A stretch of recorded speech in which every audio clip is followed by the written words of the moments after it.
Welcome friends, मैं doctor Amit वत्स एक बार फिर से आपका स्वागत करता हूं अपने युवा आईएएस के ऑनलाइन प्लेटफॉर्म पर।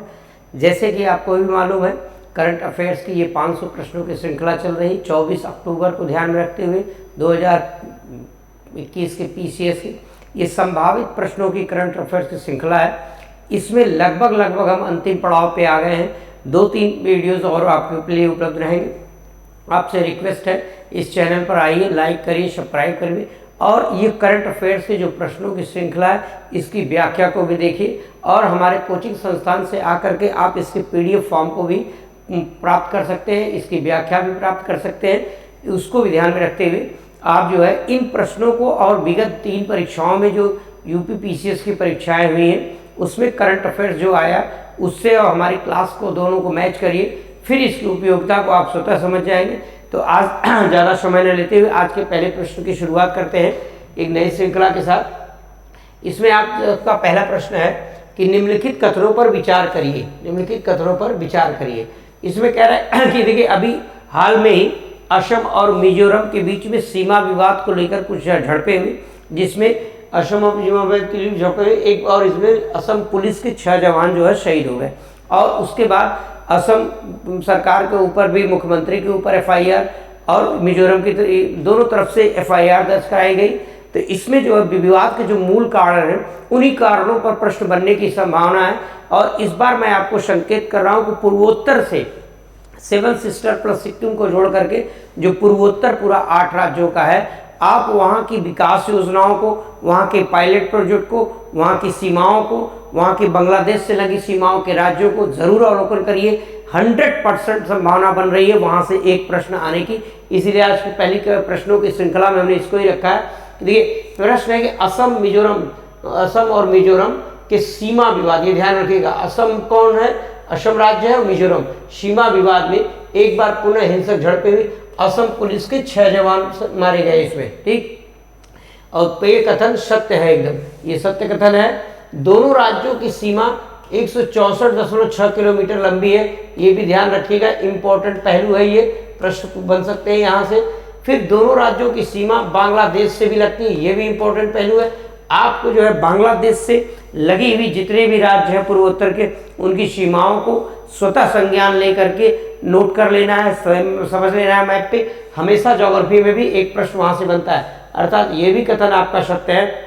और मिजोरम जो है, इसमें कह रहा है मिजोरम 1875 की सूचना को मानता है, यह भी कथन सत्य है। और असम 1933 के सूचना को मानता है, जिसमें लुसाई हिल्स, मणिपुर की सीमा और असम के कछार जिले और मणिपुर के त्रिकोणी जंक्शन से सीमा की शुरुआत होती है। ये 3-5 कथन सत्य हैं। अर्थात आपका जो आंसर होगा वो आंसर आपका डी हो जाएगा, आपका आंसर डी हो जाएगा। लेकिन देखिए, इसमें जो है मूल विवाद का कारण क्या रहा है। देखिए, असम और मिजोरम दोनों को अगर ले तो दोनों की सीमाएं जो है ये एकदम 100% सही।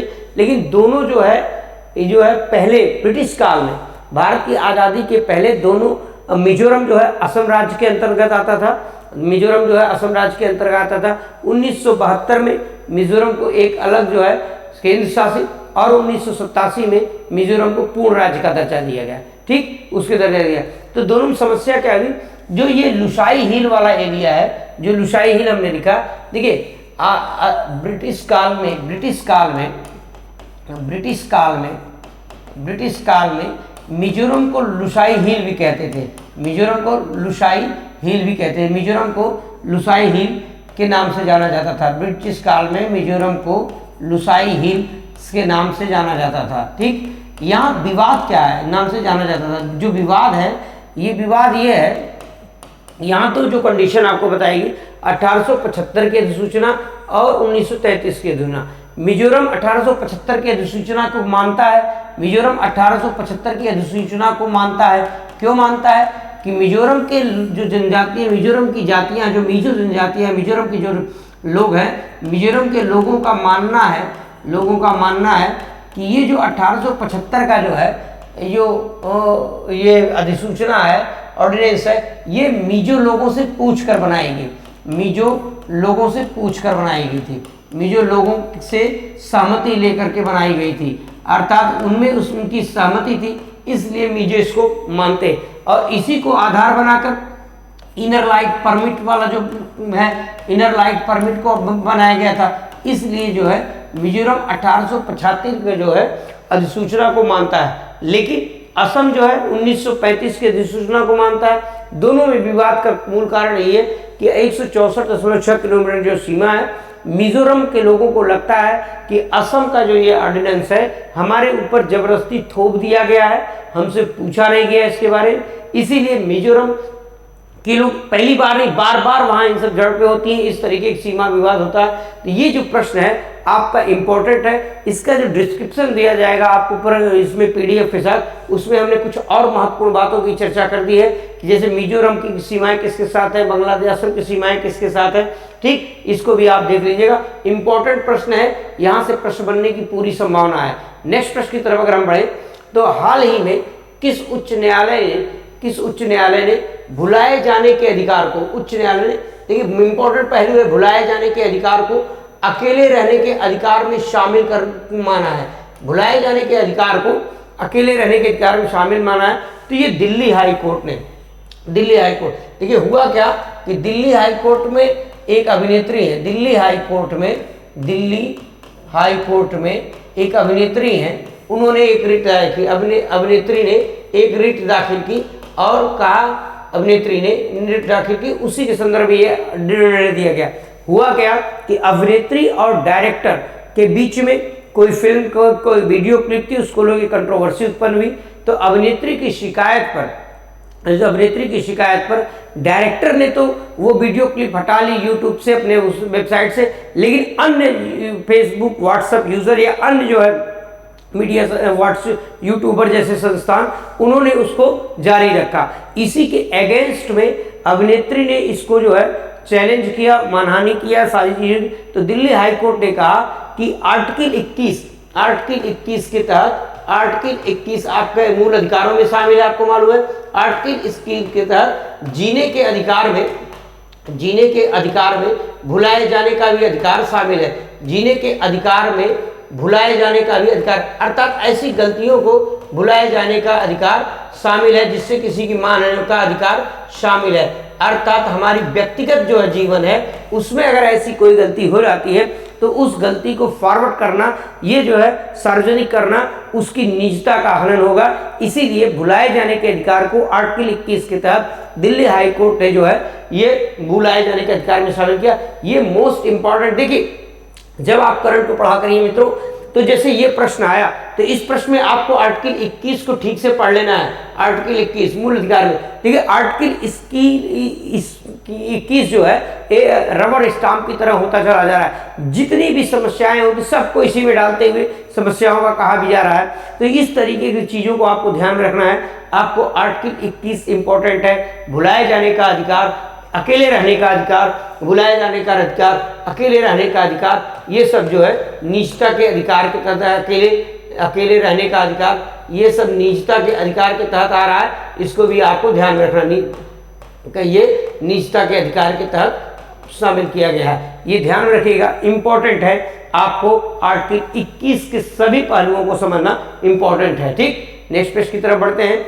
अगला प्रश्न है आपका, नीति आयोग और पूर्वोत्तर क्षेत्र विकास मंत्रालय ने, नीति आयोग, देखिए जहां जहां नीति है, हमने बार बार कहा कि जहां जहां नीति आ रही है वहां प्रीति कर लीजिए। नीति आयोग और पूर्वोत्तर क्षेत्र विकास मंत्रालय ने 26 अगस्त 2021 को सतत विकास लक्ष्यों को स्थानीय बनाने के लिए, देखिए इस शब्द को ध्यान रखिएगा, स्थानीय बनाने के लिए, मतलब सतत विकास लक्ष्य जो है, जो यूएनओ के द्वारा 2015 से 2030 के बीच में चल रहा है, उसमें भारत सरकार नीति आयोग के साथ मिलकर के यूएनओ के गाइडलाइंस को ध्यान में रख करके राज्यों के लिए अलग सतत विकास सूचकांक का इंडेक्स जारी करता है। उसी पहलुओं को ध्यान में रखते हुए पूर्वोत्तर के जिलों पर फोकस करते हुए, ये जिलों पर आधारित है, इसीलिए स्थानिक सभ्यता बनाने की जो है किया, उसी के संदर्भ में ये रिपोर्ट जो है पूर्वोत्तर जिला सतत विकास लक्ष्य, इसको अलग से ध्यान रखिएगा।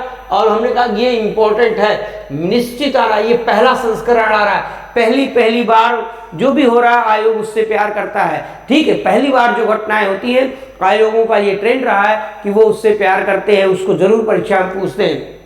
तो पूर्वोत्तर जिला सतत विकास लक्ष्य रिपोर्ट 2021-22 पहले संस्करण को जारी किया गया। इस शब्द को ध्यान रखिएगा, पहला संस्करण है ये। और इस सूचकांक में 8 राज्यों, इसमें कौन कौन 8 राज्यों में, seven sister plus Sikkim, seven sister में आपको बताने की जरूरत नहीं है, असम, मिजोरम, अरुणाचल, मेघालय, त्रिपुरा, मणिपुर, ये सेवन सिस्टर है, प्लस सिक्किम को जोड़ दीजिए, ये सेवन सिस्टर। तो उसमें 8 राज्यों में पूर्वोत्तर के कितने, देखिए पूर्वोत्तर कहा जा रहा है, सेवन सिस्टर नहीं कह रहा है, सेवन सिस्टर प्लस 1 मिलेगा तब पूर्वोत्तर पूरा हो जाता है। 8 राज्यों के कितने जिलों में, ये ध्यान रखिएगा, 103 जिलों पर आधारित है, बिल्कुल सत्य बात कह रहा है। और इसमें कह रहा है त्रिपुरा और सिक्किम के सभी जिले अग्रणी फ्रंट रनर आर्मी में शामिल हैं, ये भी बिल्कुल सत्य कथन है, अग्रणी फ्रंट रनर की श्रेणी में शामिल है, ये बिल्कुल सत्य कथन है, इसको आपको ध्यान में रखना है, ठीक।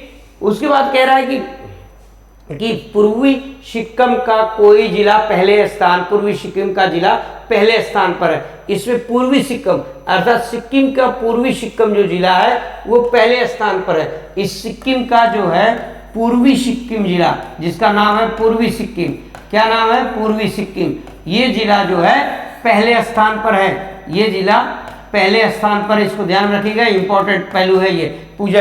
और नागालैंड का, ये ध्यान रखिएगा, नागालैंड का किफिरे जिला, नागालैंड का किफिरे जिला अंतिम स्थान पर। इस सेवन सिस्टर में नागालैंड का किफिरे जिला, नागालैंड का किफिरे जिला जो है ये अंतिम स्थान पर है। किस स्थान पर है, अंतिम स्थान पर है, ये ध्यान में रखिएगा, इंपॉर्टेंट है। यहां से आपको मैं बता रहा हूं 100% जो है एक प्रश्न बनने की संभावना बन रही है, 100%। यहाँ से प्रश्न चाहे आपके PCS 21 में आए, चाहे RO 20 में आए, आना तय है, चाहे आपकी 10 अक्टूबर की UPSC की परीक्षा में ज़्यादा संभावना आने की। इन तीनों परीक्षाओं में से एक परीक्षा में यहाँ से एक प्रश्न पक्का रहना है, ये तय मान के चलिए, ठीक। देखिए आकांक्षी जिला, ये 4 श्रेणी है, इसकी हमने कई बार चर्चा किया है। आकांक्षी जिलों जब आप देखते हैं 4 श्रेणियां इसमें रहती हैं, 0 से जो है 49 होता है, फिर भी जो है 50 से 64, 64 से 69 और 100। इसमें जो है 0 से 49 से एक श्रेणी बनती है, फिर 50 से 64 एक श्रेणी बनती है, फिर इसमें जो है 65 से जो है 99 एक श्रेणी बनती है, और एक 100% होता है। ये अचीवर वाली श्रेणी होती है, अचीवर श्रेणी में कोई जिला नहीं है, इसको ध्यान में रखिएगा। और 0 से 49 में भी कोई जिला नहीं है, ठीक। ये जो है कि इसी कह रहे हैं, इसी में जो है ज़्यादातर जिले हैं, इसी की बात कर रहा है कि त्रिपुरा और सिक्किम के सभी जिले इसी में शामिल हैं। त्रिपुरा और सिक्किम के सभी जिले किस में शामिल हैं, इसी, इसको कहते हैं अचीवर श्रेणी शामिल है। इसमें शामिल अग्रणी फ्रंट रनर श्रेणी है, ये अग्रणी फ्रंट रनर श्रेणी में इसमें शामिल है। ये श्रेणी जो है ये परफॉर्मर श्रेणी कही जाती है, परफॉर्मर श्रेणी, ठीक। ये ध्यान रखिएगा, यहाँ से प्रश्न बनता है आपको। इस श्रेणी के बारे में हमने कई बार आपको चर्चा कर दिया है, आपको बताया भी है, तो इसको आपको ध्यान में रखना है, ठीक। ये जो है कितने जिले हैं टोटल, 103। तो फ्रंट रनर श्रेणी में कितने जिले शामिल हुए, फ्रंट रनर श्रेणी में ये जो जिले है इसमें जिलों की संख्या कितनी है और इसमें जिलों की संख्या कितनी, ये आपसे पूछा जा सकता है। तो परफॉर्मर श्रेणी में जो जिलों की संख्या है वो 39, और फ्रंट रनर श्रेणी में जो जिलों की संख्या है वो 64। ये 39 है जिले इसमें शामिल हैं परफॉर्मर में, और इसमें जो है 64 जिले शामिल हैं, 64 जिले शामिल। अगर आप दोनों को जोड़ लीजिए, 9 4 13 3 36 9 10 103 जिले, अर्थात सिर्फ 2 श्रेणियों में ही जिले शामिल हैं। इसमें जो है 39 जिला, यहाँ भी स्पष्ट करने के लिए लिख दे 39 जिला, और इसमें 64 जिले शामिल हैं। आपसे यहाँ ऐसे भी प्रश्न बन सकता है कि सतत विकास लक्ष्य में पूर्वोत्तर विकास की श्रेणी में कितने जिले परफॉर्मर की श्रेणी में शामिल हैं, तो 39 जिला। अगर पूछ दे कितने जिले जो है अचीवर की श्रेणी में शामिल है, तो 0।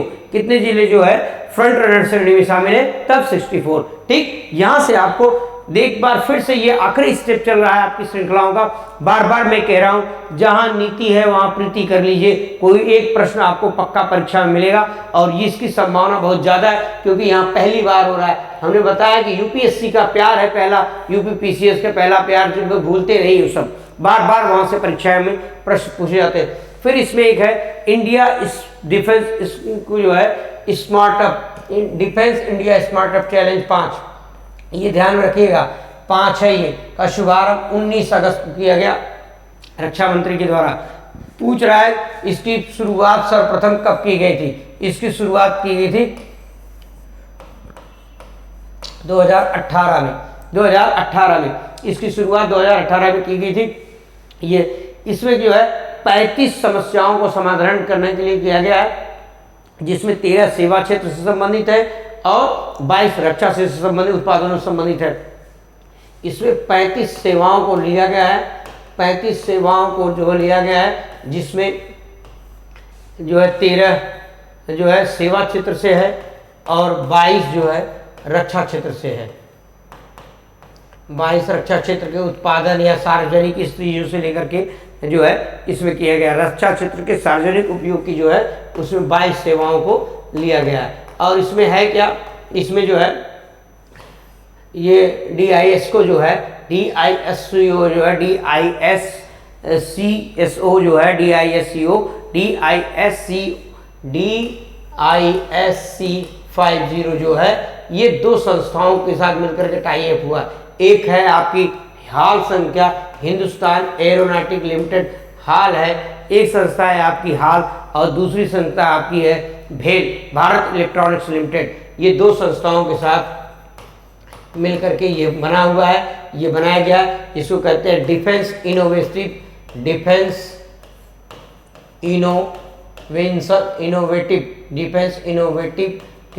इनोवेटिव जो है इंफ्रास्ट्रक्चर कंपनी है। ये डिफेंस इनोवेटिव इंफ्रास्ट्रक्चर है, डिफेंस इनोवेटिव इंफ्रास्ट्रक्चर संबंधित चीज़ें हैं, ये आपको ध्यान में रखना है। इसको डिफेंस इनोवेटिव इंफ्रास्ट्रक्चर से संबंधित चीज़ों का है और इसका पूरा नाम है डिफेंस इनोवेटिव ऑर्गेनाइजेशन। इन दोनों को जब मिलाया गया तो इसका नाम क्या हो गया? इसका नाम हो गया DIO, जो संगठन बना है इन दोनों को मिलाकर उसका नाम हो गया आपका डिफेंस इनोवेशन जो है ऑर्गेनाइजेशन, ये ध्यान में रखिएगा। ये आपके लिए इंपॉर्टेंट पूछा जा सकता है, खास करके यहाँ से यह प्रश्न बन सकता है कि इसमें कौन से 2 संगठन शामिल हैं।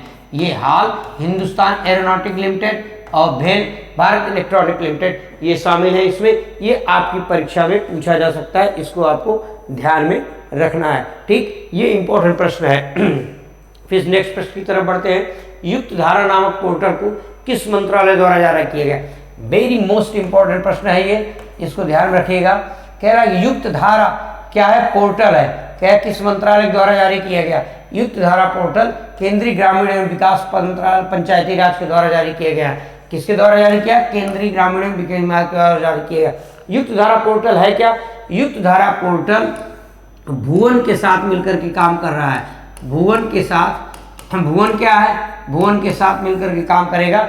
इसमें जो है जैसे मनरेगा की मजदूरी या इस तरीके के जो छोटे मोटे ग्रामीण इलाकों में काम होते हैं उनको GI टैगिंग किया जाएगा। उनको क्या किएगा? उनको GPS से द्वारा लोकेट करके कार्यों को जो है लोकेट करना, इस पर अपलोड करना, ये सब चीज़ें जो है इसका जो संरक्षण करना, ये सब काम जो है किया जाएगा। तो आपसे ये पूछा जा सकता है कि युक्त धारा पोर्टल किस मंत्रालय के द्वारा जारी किया गया है? केंद्रीय ग्रामीण एवं विकास मंत्रालय के द्वारा। युक्त धारा पोर्टल काम कैसे करेगा? ये भुवन के साथ रिमोट सेंसिंग के तरीके से जीव की काम करेगा।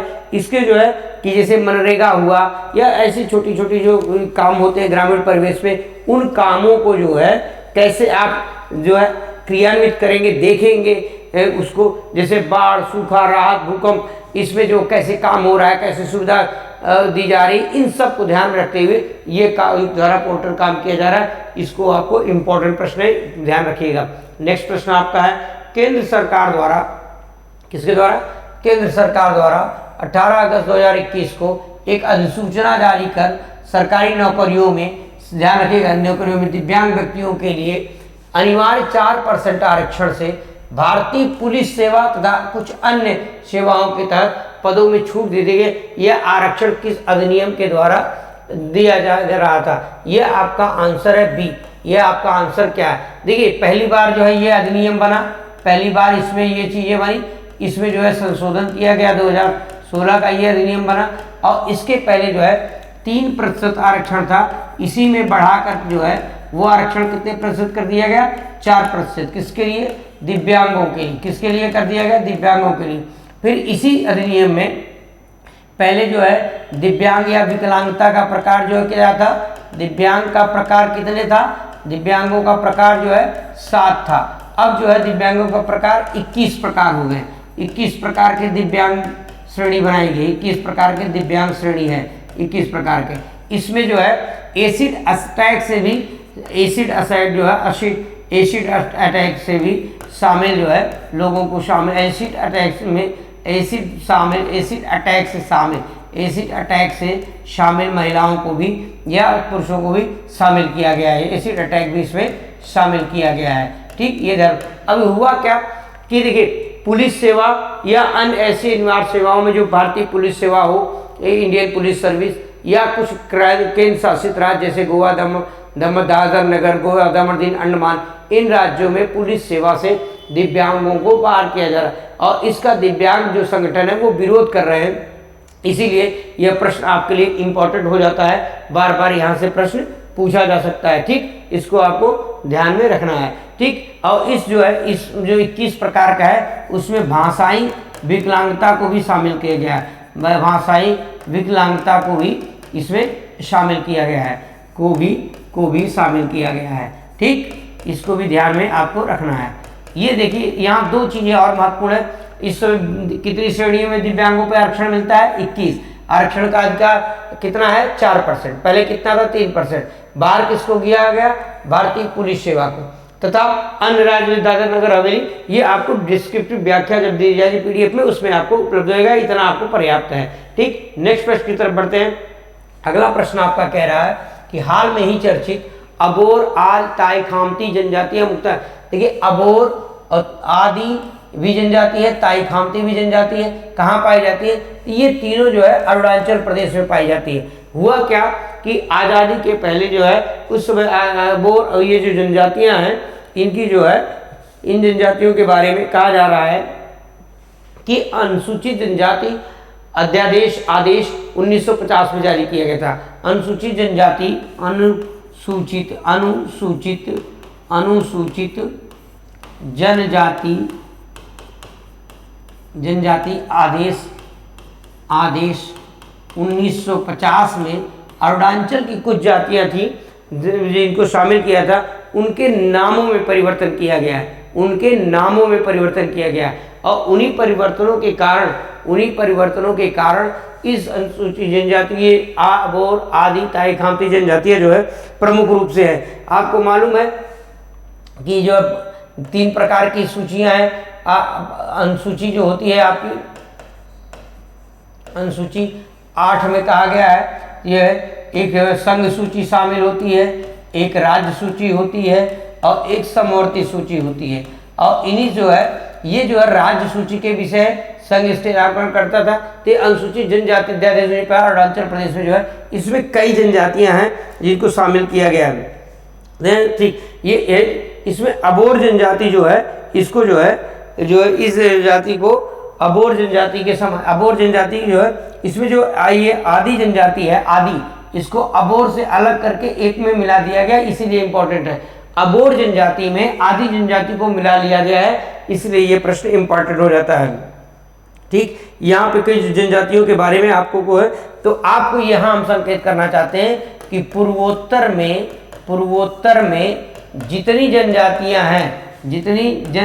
हैं, तो विगत एक वर्ष में जो चर्चा में रही हो, किन्हीं कारणों से चर्चा में रही हो, उन्हें आप नोट कर लें। ये आपका होमवर्क है हमारी तरफ से, उनको नोट करें और उसको जरूर पढ़ें, वहाँ से एक प्रश्न आएगा।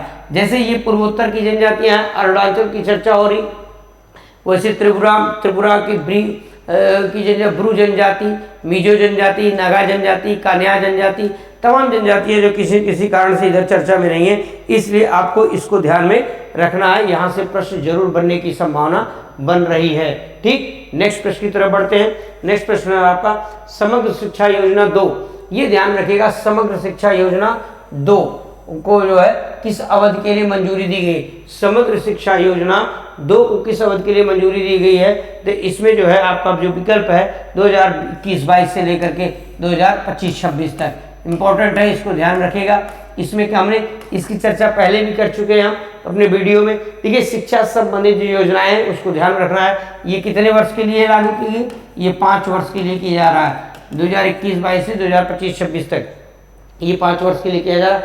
इसमें जो है ये 11 लाख जो है 60,000 लगभग विद्यालय स्थापित किए जाएंगे। कितने, 11 लाख 60,000 विद्यालय स्थापित किए जाएंगे। कितने, 11 लाख 60,000 विद्यालय स्थापित किए जाएंगे। और इसमें जो है लगभग जो है 15 करोड़ 56 लाख छात्र होंगे और 57 लाख क्षेत्र, 15 करोड़ इसमें 15 करोड़ 56 लाख जो है इसमें छात्र शामिल होंगे।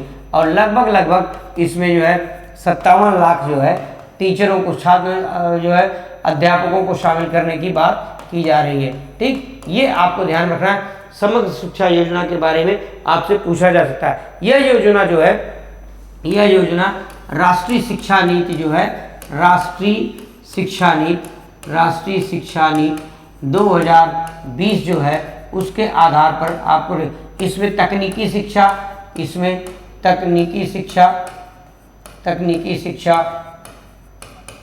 प्राविधिक शिक्षा, अन्य चीज़ों को भी विशेष बल दिया जा रहा है। ठीक, ये तक राष्ट्रीय शिक्षा नीति पर आधारित समर्थ योजना है, जिसमें विद्यालयों को स्मार्ट बनाना, छात्रों को स्मार्ट बनाना और शिक्षकों को स्मार्ट बनाना और इनोवेटिव तरीके से शिक्षा देने के बारे में, तो आपको यहाँ राष्ट्रीय शिक्षा नीति के कुछ पहलुओं को भी देख लेना पड़ेगा। ठीक, अगला प्रश्न है आपका पीएमजी दिशा योजना का संबंध है। पीएमजी दिशा योजना, या ध्यान रखिएगा मोस्ट इंपॉर्टेंट है, ये किस मंत्रालय का संबंध है। ये है ग्रामीण भारत को डिजिटली रूप से साक्षर बनाना। इसको आप ऐसे प्रश्न पूछा जाता है, पीएमजी दिशा है तो इसमें आप पीएमजी DIDSHA करके भी पूछा जाता है। पीएमजी दिशा योजना क्या है, इसको भी आपको ध्यान में रखना है। यह क्या है, इंपॉर्टेंट प्रश्न है। इसमें पूछ रहा है आपको कि पीएम दिशा योजना का संबंध किससे है, तो पीएमजी दिशा योजना का संबंध ग्रामीण भारत को डिजिटल रूप से साक्षर बनाना। क्या करना है, ग्रामीण भारत को डिजिटल रूप से साक्षर बनाना है। डिजिटल रूप से कैसे बनाना है, अर्थात स्मार्टफोन की उपयोगिता को बढ़ाना है, उस तरीके की चीज़ों की बात कर रहा है। ठीक, इस योजना की शुरुआत जो है स्मृति जुबानी ने किया। जो स्मृति जुबिन ईरानी है, आपकी स्मृति जो है, जो अमेठी सांसद है, उन्होंने इसकी शुरुआत की। इस योजना के कुछ महत्वपूर्ण पहलू ये हैं कि इस योजना का जो लक्ष्य है, इस योजना का लक्ष्य है 6 लाख, इस योजना का जो लक्ष्य है 6 लाख जो है 6 लाख कह रहे हैं 6 करोड़। इसमें क्या लक्ष्य है, 6 करोड़ कितना, 6 करोड़ लोगों तक जो है ग्रामीण लोगों तक पहुंच बनाना है। 6 करोड़ ग्रामीण लोगों तक पहुंच बनाना है। इसमें ग्रामीण लोगों तक इसकी पहुंच को बनाना है। ठीक, इसमें 6 करोड़ परिवारों को शामिल करने की बात हो रही है। ठीक, इसमें 6 करोड़ परिवारों को इसमें शामिल करने की बात हो रही। इलेक्ट्रॉनिक और सूचना विभाग, इलेक्ट्रॉनिक एवं सूचना मंत्रालय, इलेक्ट्रॉनिक एवं सूचना मंत्रालय के द्वारा जो है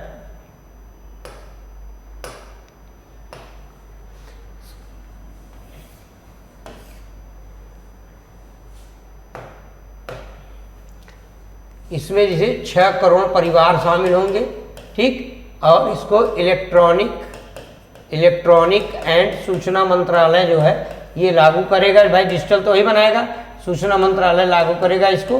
ठीक, और इसमें जो है अब तक जो लक्ष्य जो प्राप्त किया गया है, इसमें जो है 5.01 करोड़ लोगों को इसमें जो है 5.01 करोड़ को लाभार्थियों को लाभ दिया गया है। लाभार्थी कितने हैं अब तक की बात हो रही 5.01 करोड़ लग, ये पूछा जा सकता है। ठीक, इसमें देखिए प्रश्न इसलिए बन सकते हैं कि इसमें हमने महिलाओं को फोकस किया है और जितने लाभार्थी अब तक हैं उसमें जो है 52% जितने लाभार्थी हैं उसमें 52% महिलाएं हैं, इसलिए ये इंपॉर्टेंट है, इसलिए ये ज़्यादा इंपॉर्टेंट है। 52% क्या है? सिर्फ महिलाएं, अर्थात 6 करोड़ ग्रामीण परिवारों को देना है और उसमें जो है 5.01 करोड़ लाभार्थी अब हो चुके हैं। उन लाभार्थियों में 52% जो महिला है। तो ये पूछा जा सकता है पीएमजी दिशा योजना क्या है? पीएमजी दिशा योजना ग्रामीण भारत को डिजिटली रूप से साक्षर बनाना है, ये इंपॉर्टेंट प्रश्न है। ठीक, और इसमें प्रत्येक जो जिला है, इसमें जो प्रत्येक जिला है, प्रत्येक जिले में 200 से 300 प्रत्येक जिले में 200 से 300 लोगों को पंजीकृत करने की बात हो रही है। प्रत्येक जिले में कम से कम 200 से 300 लोगों को पंजीकृत करने की बात इसमें हो रही है। और ये जिले में जो है प्रत्येक जो है 2.5 लाख लगभग पंचायतें हैं, 2.5 लाख पंचायतें हैं। 2.5 लाख पंचायतों को, ये जो जिले हैं 2.5 लाख पंचायतें उसमें शामिल हैं और उन्हीं पंचायतों में से ये करना है। मतलब एक जिले, एक पंचायत से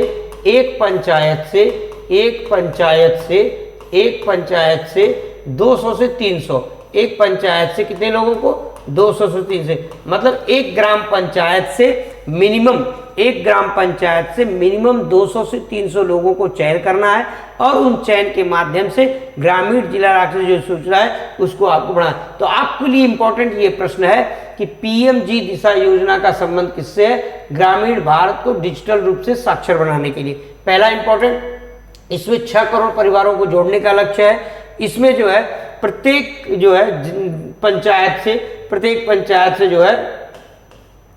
पंचायत से 200-300 लोगों को लगना, 2.5 लाख ग्राम पंचायतों पर इस पर पहुंचने का लक्ष्य है। और इस योजना में अब तक जो लाभार्थी हैं उसमें 52% महिलाएं हैं, ये इंपॉर्टेंट है। देखिए ऐसी जो है योजनाएं वो इंपॉर्टेंट है, दिशा को बदलने वाली होती है, इसलिए परीक्षा में ये पूछी जाती है। ये आपसे जरूर परीक्षा में पूछा जा सकता है, निश्चित इंपॉर्टेंट है, इसको पढ़िएगा।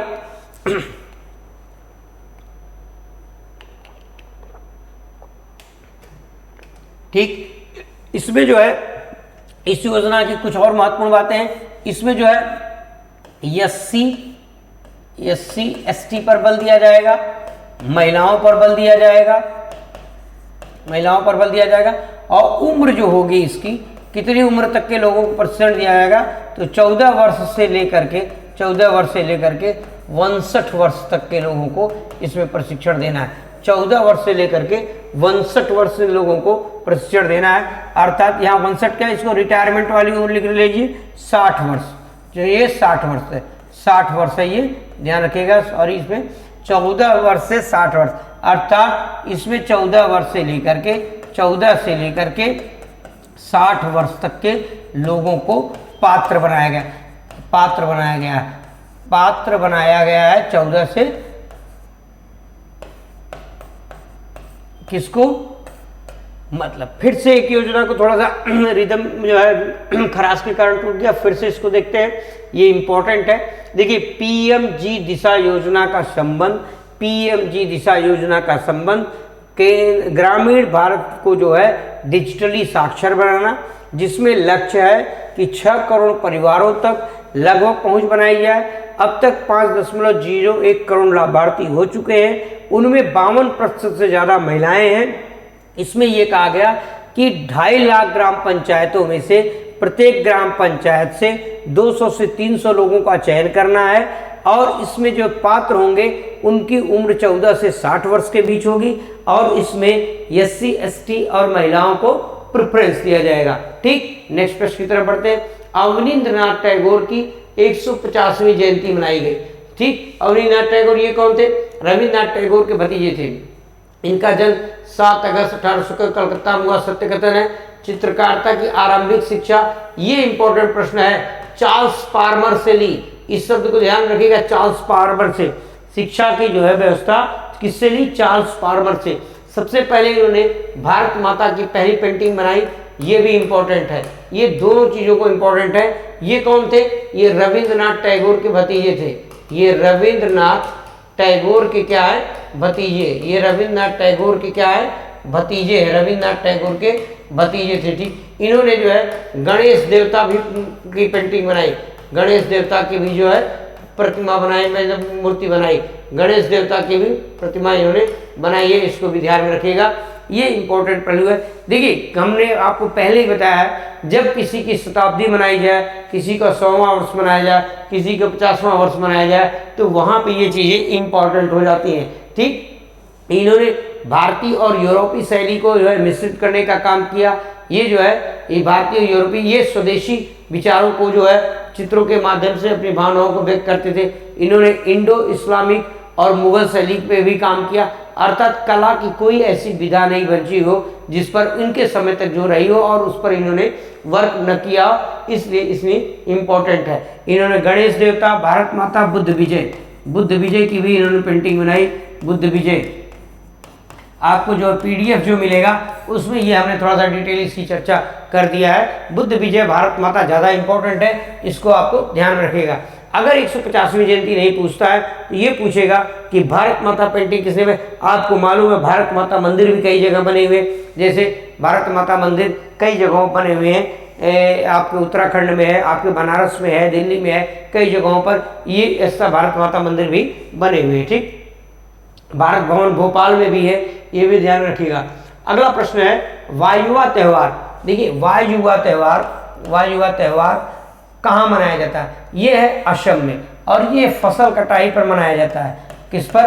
फसल कटाई पर, फसल कटाई जब होती तब। और इसको मनाता कौन है? ये तीवा जनजाति है, असम की तीवा जनजाति। कौन जनजाति है? तीवा जनजाति है, वो मनाती है। तीवा जनजाति को लालुंग नाम से भी जाना जाता है, तीवा जनजाति को लालुंग नाम से भी जाना जाता है। देखिए ये प्रश्न हमने इसलिए रखा, एक तो नया त्यौहार है, ऐसे त्यौहार यूपीएससी में बहुत पूछे जाते हैं, यूपीएससी में पूछे जाते हैं, यूपी पीसीएस भी उसी की नकल कर रहा है, इसीलिए आपको इस पर भी ध्यान रखना है। खासकर मेरा ये प्रश्न देने का मतलब पूर्वोत्तर के कल्चर को आप जाते वक्त, एग्जाम का नज़दीक समय है, पूर्वोत्तर के कल्चर को जरूर देखिएगा, वहाँ से आपको प्रश्न निश्चित रूप से मिल देंगे।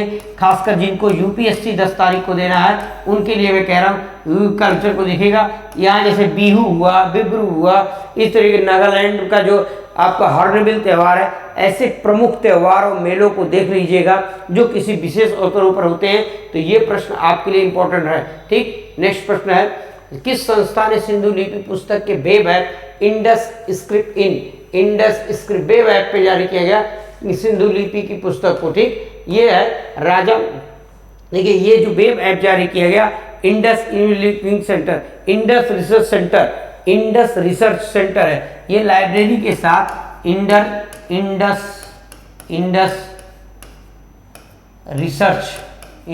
रिसर्च सेंटर जो है उसने बनाया है, लेकिन साथ किसके?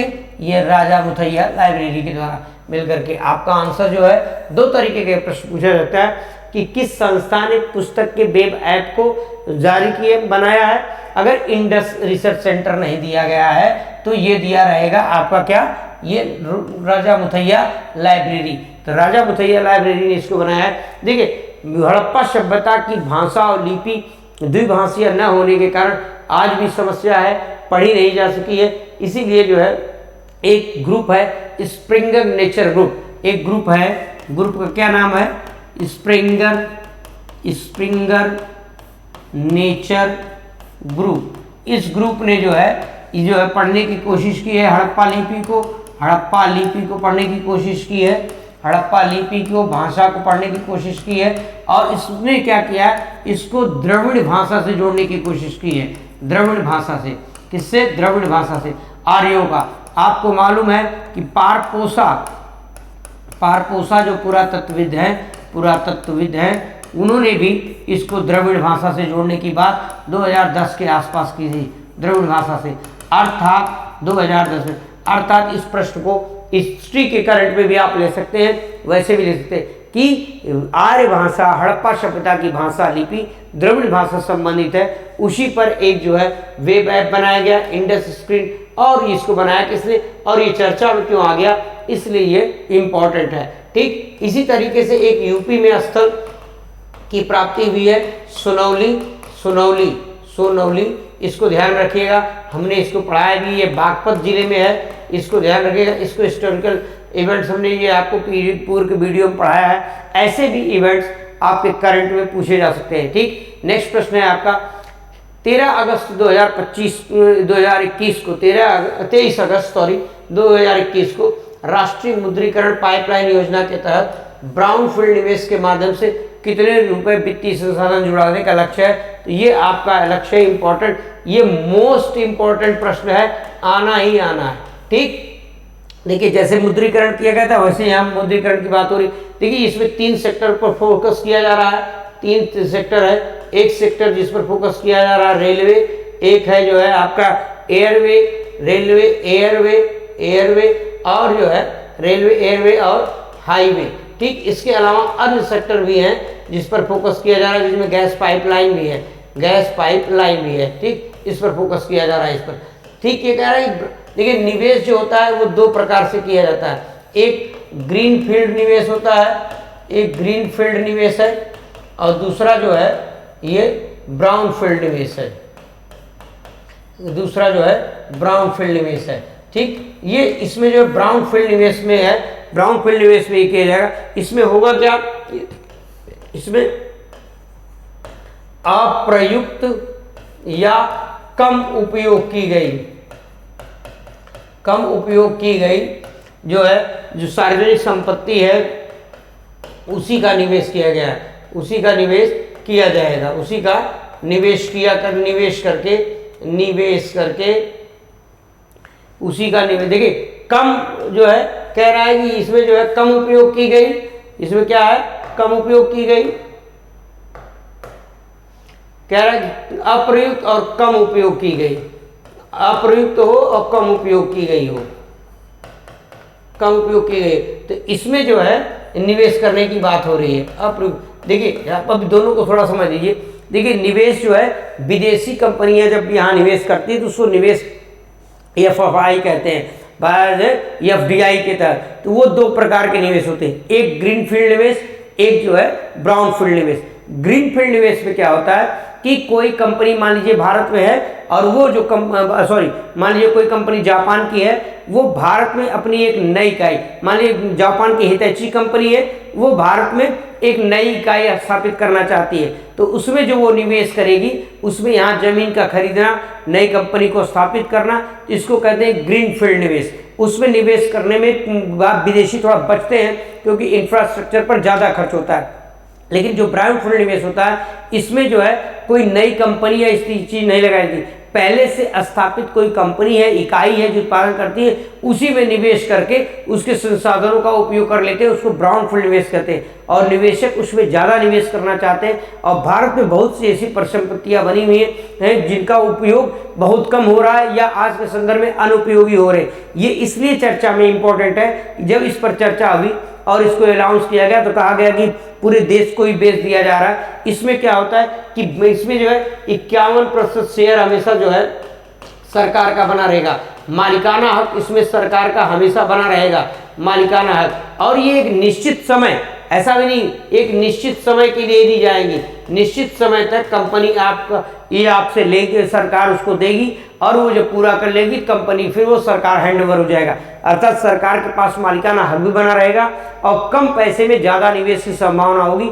इसीलिए ब्राउन फील्ड निवेश के द्वारा भारत जैसे विकासशील देशों में इंफ्रास्ट्रक्चर को मजबूत करने के लिए, रोजगार और संरचनाओं को बेहतर करने के लिए ये है। तो यहाँ से प्रश्न तो मैं बता रहा हूँ 100% आएगा, और यह प्रश्न चाहे प्री में आए चाहे मेंस में आए, परीक्षा में आना ही आना है। ठीक, नेक्स्ट प्रश्न है आपका उभरते सितारे कोष 21 अगस्त 2021 को शुभारंभ किया गया, इसमें कितने निवेश किया। देखिए उभरते सितारे कोष जो है 250 करोड़ निवेश की घोषणा की गई। कितनी घोषणा की गई 250 करोड़। और ये जो है ये जो सेक्टर है ये MSME सेक्टर में घोषणा की गई। किसमें की गई MSME। लघु क्षेत्रों में उभरते, और ये निर्यातोन्मुखी इकाइयों के लिए की गई, निर्यातोन्मुखी इकाइयों के लिए की गई, निर्यातोन्मुखी इकाइयों के लिए ये की गई। निर्यात को अर्थात छोटे और मझोले उद्योगों में निर्यात को बढ़ावा देने के लिए कुछ ऐसी इकाइयों का गठन किया गया है जिसके द्वारा 250 करोड़ रुपए जो है निवेश करने की घोषणा की गई, जिसके द्वारा भारत का निर्यात सेक्टर एक ब्रांड के रूप में आ जाए। भारत का निर्यात सेक्टर जो है, भारत का निर्यात सेक्टर एक ब्रांड के रूप में हो, एक ब्रांड के रूप में आगे बढ़े, इसी को ध्यान में रख करके ये चीजें की गई हैं। इसमें छोटे और लघु उद्योग पर ये भी प्रश्न हम पहले पढ़ा चुके हैं, इंपॉर्टेंट है, जरूर आने की संभावना है। नेक्स्ट प्रश्न है आपका 15वां प्रश्न है, 12 अगस्त 2021 को केंद्र सरकार ने कौन सी फसल के आयात को मंजूरी दी? देखिए, इसके जीएम सोयाबीन के आयात को मंजूरी दी है। जीएम सोयाबीन, मुर्गी या अन्य ऐसे जो है छोटे छोटे उद्योगों में खाद्यान्न का काम करते हैं, मुर्गियों के चारा के रूप में, इस तरीके के जैविक खाद के रूप में। तो इसमें क्या हो रहा है कि इसकी जो है आयात करने से मुर्गी उत्पादनों को बड़ा फायदा मिलेगा, ये आपको ध्यान रखना है। ऐसे कुछ तथ्यात्मक चीज़ों को भी इंपॉर्टेंट रखा जाए जो आपसे पूछा जा सकता है। ठीक, यहाँ जरूर प्रश्न आपसे परीक्षा में पूछे जा सकते हैं। जीएम सोयाबीन, ठीक, मॉन्सोटे कंपनी जो है, जैसे आपको बीटी कपास का अपन ये सब चीजें, वैसे ही केंद्र सरकार ने किस फसल को आयात की मंजूरी है? जीएम सोयाबीन को। और इसका उपयोग सबसे ज्यादा कहाँ हो रहा है? मुर्गी पालन में। मुर्गी पालन सेक्टर को इसको फायदा मिलेगा। मुर्गी पालन क्षेत्र को इसमें फायदा मिलेगा, इससे। ठीक, मुर्गी पालन क्षेत्र को इसमें फायदा मिलेगा। ठीक, नेक्स्ट प्रश्न की तरफ बढ़ते हैं। अगला प्रश्न है आपका, केंद्रीय जल शक्ति मंत्रालय ने 25 अगस्त 2021 को ग्राम स्तर पर अपशिष्ट जल प्रबंधन के लिए खुले में शौच अभियान के सुजलाम अभियान योजना के शुरू की गई। ये 100 दिनों की हुई।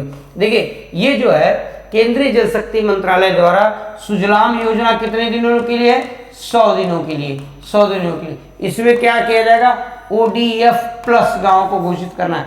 ODF मतलब खुले में शौच मुक्त हो गया, लेकिन जब हम ODF प्लस बोलते हैं तो उसका मतलब प्रत्येक घर में शौचालय होना चाहिए। वहाँ के सार्वजनिक जो स्थल हैं, जैसे मंदिर हुआ, आपका विद्यालय हुआ, पंचायत भवन हुआ, ऐसे जितनी संस्थाएं हैं सब शौचालय युक्त होनी चाहिए। और खासकर इसमें कचरों के या अपशिष्ट के प्रबंधन का भी होना चाहिए। अपशिष्ट का प्रबंधन भी इसमें शामिल है। अपशिष्ट का प्रबंधन को भी शामिल किया गया है। सिर्फ खुले में शौच युक्त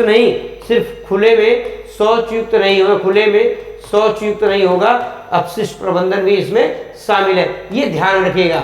अपशिष्ट प्रबंधन अर्थात कचरे का अच्छे तरीके से निस्तारण, कचरों का निस्तारण की बात हो रही है। तो ये इंपॉर्टेंट प्रश्न है। स्वच्छ भारत अभियान 2 अक्टूबर 2014 शुरू हुआ है। इंपॉर्टेंट प्रश्न है, आपको ये ध्यान रखना है कि ये जो है ग्राम स्तर पर अपशिष्ट जल प्रबंधन के माध्यम से खुले में शौच को कितने दिन का अभियान है? 100 दिनों का। सुजलाम योजना क्या है? सुजलाम अभियान क्या है? 100 दिनों तक इस तरीके से कुछ लक्षित करके आपको ये चीजें करनी है। ठीक, नेक्स्ट प्रश्न है। अगला प्रश्न है, रिजर्व बैंक ऑफ इंडिया ने 17 अगस्त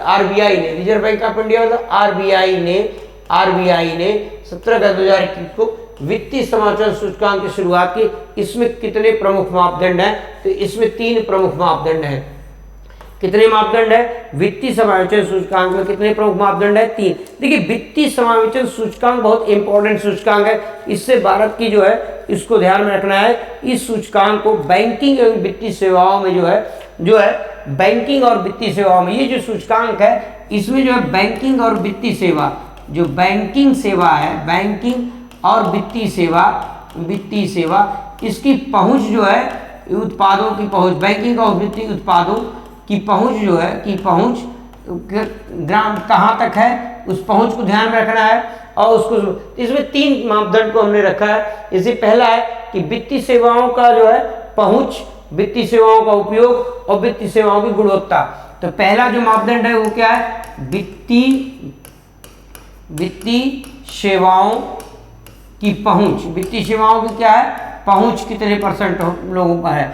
फिर वित्तीय सेवाओं की गुणवत्ता, वित्तीय सेवाओं की गुणवत्ता क्या है। फिर वित्तीय सेवाओं का उपयोग कितने परसेंट लोग कर रहे हैं। इसमें जो भारांक दिया है, ये भारांक आपसे पूछा जाता है 35%, 45% और 20%। देखिए पहुंच का भारांक कितना है, 35% भारांक है। इसका भारांक जो सूचकांक में 35%, इसका भारांक जो है सूचकांक में 45%, इसका भारांक जो है सूचकांक में 22%।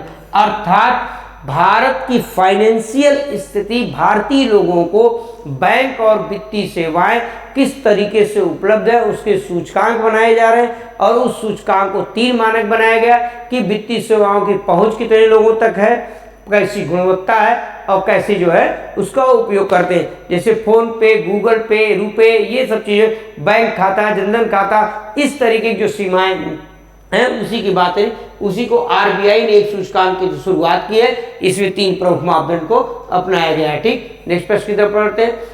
अगस्त जो है 21 में रिजर्व बैंक ने, अगस्त जो रिजर्व बैंक ने किस बैंक को एजेंसी बैंक के रूप में अधिकृत किया है, एजेंसी बैंक के रूप में अधिकृत किया। इंडसइंड बैंक, ये इंपॉर्टेंट है प्रश्न, इंडसइंड बैंक को अगस्त यानी एजेंसी बैंक। एजेंसी बैंक क्या होता है, देखिए एजेंसी बैंक ये बैंक होते हैं, जब एजेंसी बैंक वो बैंक के होते जब किसी संस्था के द्वारा, जब किसी व्यक्ति द्वारा, किसी संस्था के द्वारा, किसी व्यक्ति, जैसे व्यक्ति या संस्था के द्वारा, या संस्था के द्वारा, व्यक्ति या संस्था के द्वारा, व्यक्ति या संस्था के द्वारा किसी बैंक को या किसी जो है बैंक को या किसी पर्सन को नामित किया जाता है, नामित किया जाता है, नामित किया जाता है कुछ विशेष कार्यों के लिए, तो उसको एजेंसी बैंक कहते हैं। जब किसी बैंक, जब किसी बैंक, एजेंसी बैंक वह बैंक है जो किसी संस्था या किसी व्यक्ति के द्वारा, बैंक के द्वारा नामित जो है किसी कार्य के लिए जब अधिकृत किया जाता है, तो ऐसी बैंकिंग सेवाओं को एजेंसी बैंक की संज्ञा दी जाती है। ऐसी बैंकिंग सेवाओं को बैंक जो है एजेंसी बैंक की संज्ञा दी जाती है। फिर से एक बार समझ लीजिए, बहुत शब्दावली इंपॉर्टेंट है कि मान लीजिए कोई ऐसा बैंक है, जैसे मान लीजिए कि एसबीआई, ठीक, ये एसबीआई को आरबीआई ने कहा कि आपको ये काम के लिए अधिकृत किया जा रहा है, तो उस काम के लिए एसबीआई एजेंसी बैंक होगी।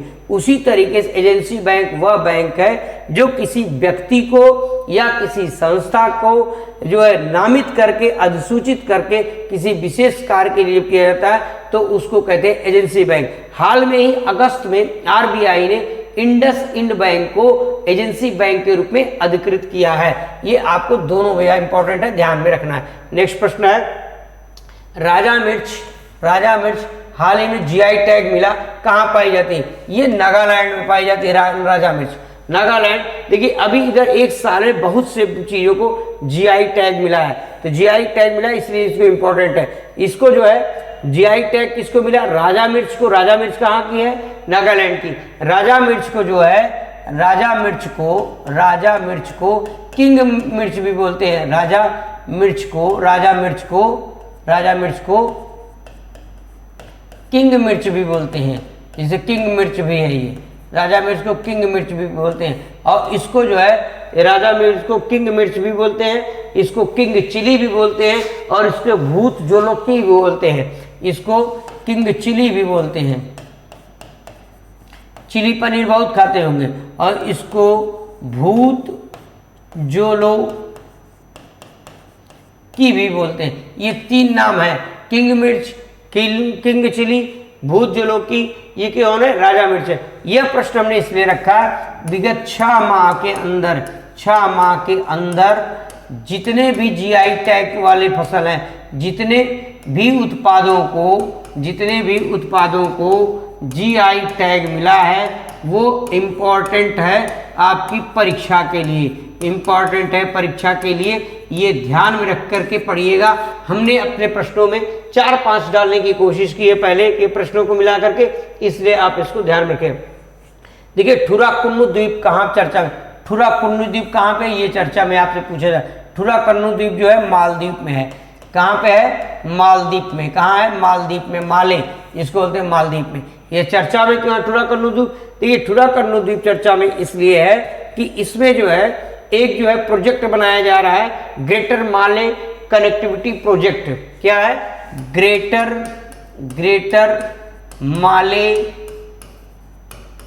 Connectivity project. ग्रेटर माले कनेक्टिविटी प्रोजेक्ट ग्रेटर माले कनेक्टिविटी प्रोजेक्ट है। ग्रेटर माले कनेक्टिविटी प्रोजेक्ट ये बनाया जा रहा है, जिसमें मालदीव की सरकार शामिल है, मालदीव सरकार प्लस कंसर्न जो है मालदीव की सरकार के साथ साथ इसमें जो है एनफांस जो है इंफ्रास्ट्रक्चर लिमिटेड कंपनी है, एफकांस इंफ्रास्ट्रक्चर कंपनी लिमिटेड जो है इसके साथ मिलकर बनाया जा रहा है। और इसकी योजना जो है भारतीय विदेश मंत्री ने बनाई थी, भारतीय विदेश मंत्री जयशंकर जी जो हैं उन्होंने योजना बनाई थी इसकी, ठीक, योजना बनाई थी। देखिए इसलिए है। और ये जो इम्पोर्टेंट है, ये ठुकाराकोरम द्वीप मालदीव जो है ये भारत की एक और द्वीप जो है जिसको हम बोलते हैं अमीनी द्वीप है, उससे नज़दीक में पड़ा हुआ है, इसलिए इसकी इम्पोर्टेंट बढ़ जा रहा है। ठीक, ये जो है ठीक मिनिकॉय द्वीप जो है, अमीनी द्वीप जो है लक्षद्वीप, मिनिकॉय द्वीप है, मिनिकॉय द्वीप से नज़दीक है। मिनिकॉय द्वीप जो लक्षद्वीप का है, लक्षद्वीप का जो है भारत का मिनिकॉय द्वीप लक्षद्वीप का उससे जो है नज़दीक है, नज़दीकी है उससे इसकी। और उसमें जो है ये जो है सैन्य अड्डे के रूप में भी उपयोग किया जा सकता है। तो ये इंपॉर्टेंट है आपसे, थुर्राकुनु द्वीप और मिनिकॉय द्वीप, अर्थात आपको लक्षद्वीप के प्रमुख द्वीपों को और माले के प्रमुख द्वीपों को ध्यान में रखना है इस बार की परीक्षा के लिए। नेक्स्ट प्रश्न है, एविया द्वीप कहाँ पे है और जंगलों में आग लगने के कारण चर्चा में क्यों रहा? ये ग्रीस में है, ये ग्रीस में आपको ध्यान रखना है। ऐसी परीक्षा में प्रश्न आते हैं जो प्रमुख रूप से चर्चा में। ये ग्रीस का दूसरा बड़ा देश है, द्वीप है, ये ग्रीस का दूसरा बड़ा द्वीप है, दूसरा ग्रीस का, ध्यान रखिएगा, ग्रीस का दूसरा बड़ा द्वीप है, ये ग्रीस का दूसरा बड़ा द्वीप है। और एविया द्वीप जो है आग लगने के कारण है, इसका एक नाम यूबोआ भी है, इसका एक नाम ये यूबोआ भी है, इसका एक नाम यूबोआ भी है। ठीक, आपको ऐसे भी प्लेसेस को याद करना है करंट में, ज्योग्राफी की दृष्टि से भी और साइंस की दृष्टि से भी, जो परीक्षा के लिए महत्वपूर्ण है। जैसे यहाँ आग लगा, चर्चा हुआ, बहुत नुकसान हुआ, इस वजह से यह प्राकृतिक आपदा के कारण इंपॉर्टेंट है। तो आपसे पूछा जा सकता है वन लाइनर या तथ्यात्मक में एविया द्वीप कहाँ इंपॉर्टेंट है। नेक्स्ट प्रश्न है, 10 अगस्त 2021 को राष्ट्रमंडल सचिवालय द्वारा वैश्विक युवा विकास सूचकांक 2021 जारी किया, उसमें भारत का स्थान है। तो उसमें भारत का स्थान है 181। देश कितने हैं? 181 देश है। भारत का स्थान 192वां स्थान। 156 देशों ने जो है, इस देशों ने सुधार किया है, अपनी श्रेणी में सुधार किया है। ठीक, वैश्विक युवा सूचकांक, तो ये इस पे इंपॉर्टेंट है, आपसे ये पूछा जा सकता है। इसमें जो डाटा बनाया गया है, ये डाटा अवेलेबल है, डाटा ये 2010 से लेकर के 2018 तक है, अर्थात कोविड के पहले का डाटा है, कोविड-19 के पहले के डाटे को इसमें शामिल किया गया, पहले का डाटा इसमें शामिल है, ये ध्यान रखना है। इसमें जो है एक चीज़ ये ध्यान में रखिएगा, ये जो है कह रहा है कि 2010 से 18 के बीच में, 2010 से 18 के बीच में 3.1% सुधार हुआ है, युवा में सुधार है, युवा प्रति योजनाओं में 1% सुधार है। ठीक, इसमें सुधार है। इसमें जो है भारत, अफगानिस्तान, इथियोपिया, इन लोगों ने सुधार की श्रेणी में शामिल किया है, और नॉर्वे और ने उच्चतम श्रेणी में सुधार किया है। इस तरीके के जो है आंकड़े आपसे पूछे जा सकते हैं। यहाँ सीधे सीधे प्रश्न, इसका डिटेल हमने थोड़ा बहुत कर दिया है, पीडीएफ में आपको मिल जाएगा। लेकिन यहाँ जो है आपको ध्यान रखना है कि कितने देश हैं इसमें, 131। आपका आंसर है ये, भारत का स्थान पूछ रहा है। तो 56 देशों ने सुधार किया, 156, 122 देश में भारत की रैंकिंग है। नेक्स्ट प्रश्न है, 25 अगस्त को 2021 को इकोनॉमिक्स इंटेलिजेंस यूनिट ने सुरक्षित शहर सूचकांक में कोपेनहेगन को प्रथम स्थान दिया है। किसको? कोपेनहेगन को प्रथम स्थान दिया है। तो भारत के कौन सा शहर इसमें प्रथम 50 में शामिल है? तो ये दिल्ली भी शामिल है, मुंबई भी, अर्थात आपका आंसर हो जाएगा दिल्ली, मुंबई। दिल्ली जो है ये किस स्थान पर शामिल है? दिल्ली की रैंक है 48वीं रैंक है। दिल्ली की रैंक कितनी है? 48वीं। दिल्ली की रैंक कितनी है इसमें? और दिल्ली की रैंक इसमें 48वीं है। और मुंबई की रैंक इसमें कितनी है? वही 50 में, अंतिम 50 में शामिल है, तो 50वीं में हो गई। इसकी रैंक कितनी हो गई? 50वीं हो गई। ठीक। और पहले स्थान पर कौन है? कोपेनहेगन। कौन है पहले स्थान पर? कोपेनहेगन है, इसको ध्यान में रखिएगा। ये जो है ये डिजिटली स्वास्थ्य सेवाओं के लिए, ये डिजिटली स्वास्थ्य सेवाओं के लिए आधार पर, डिजिटली स्वास्थ्य, डिजिटली सुरक्षा, सब कुछ के आधार पर 76 इसमें संकेतक लगाए गए हैं और उन संकेतकों के आधार पर ही इस सूची का चयन किया गया। ये आपका मोस्ट इंपॉर्टेंट प्रश्न है, ये वाला भी और इसके जस्ट पहले वाला भी प्रश्न, युवा वाला, दोनों में से पूछा जा सकता है आपकी परीक्षा में। नेक्स्ट प्रश्न है कि 26 अगस्त को G20 महिला अधिकारिता पर, ये शब्द रखिएगा पहला है, ध्यान रखिएगा, और किस पर है? महिला अधिकारिता पर। मोस्ट इंपॉर्टेंट खबर है ये, महिला अधिकारिता पर पहली बार किसका सम्मेलन आयोजित किया गया? G20 का। तो कहाँ आयोजित किया गया? इटली में। ये ध्यान रखिएगा, मोस्ट इंपॉर्टेंट खबर है, इसमें ध्यान रखिएगा। इसमें भारत की तरफ से किसने भाग लिया? महिला एवं विकास मंत्री आपकी श्रीमती ईरानी ने। इटली के सांता मार्गेटिरा, इटली के सांता मार्गेटिरा सिकू स्थान है इटली में, वहीं पे यह सम्मेलन आयोजित किया गया। ठीक। नेक्स्ट प्रश्न की तरफ है, आज इस श्रृंखला का अंतिम है कि दारफुर संघर्ष में ओमार अल बशीर सहित अन्य आरोपियों को आईसीसी को सौंपने का निर्णय किया गया। ये कहाँ के राष्ट्रपति ओमार अल बशीर रह चुके हैं? ये जो है सूडान के राष्ट्रपति रह चुके हैं, इसको ध्यान रखिएगा। इनके ऊपर जो है सूडान में गृह युद्ध की स्थिति में अति मानवता का आधार पर, अर्थात मानवता को, अपराध की श्रेणी मानवता का हनन किया, लोगों को मारवाया, उसके ऊपर इनके ऊपर 2009-10 से ही आरोप चल रहे थे, घोषित किया गया था। लेकिन अंत में अब जाकर के इनके ऊपर आईसीसी में मुकदमा चलाने का जो है निर्णय लिया गया है, इसलिए ये भी चर्चित हस्तियों में इंपॉर्टेंट है। मित्रों, आज की जो श्रृंखला है उसमें 5 प्रश्न ऐसे हमने बताए हैं जो बहुत महत्वपूर्ण है, जैसे आपका वैश्विक युवा सूचकांक, आपका शहरों वाला सुरक्षित सूचकांक, ये दारफुर वाला इंपॉर्टेंट खबर है, और उसमें डिजिटली साक्षीकरण वाला इंपॉर्टेंट है। तो मित्रों, फिर से हम इस श्रृंखला अगली श्रृंखला में आएंगे।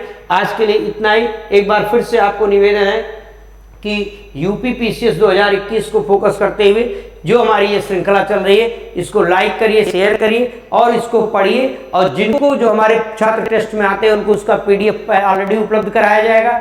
जो नहीं भी आ रहे हैं वो भी आकर के हमारे संस्थान से संपर्क करके पीडीएफ इसका जो है 5 तारीख या 6 तारीख के बाद आसानी के साथ संपर्क करके, कॉल जो नंबर पर है संपर्क करके ले सकते हैं। ठीक, आज के लिए इतना ही।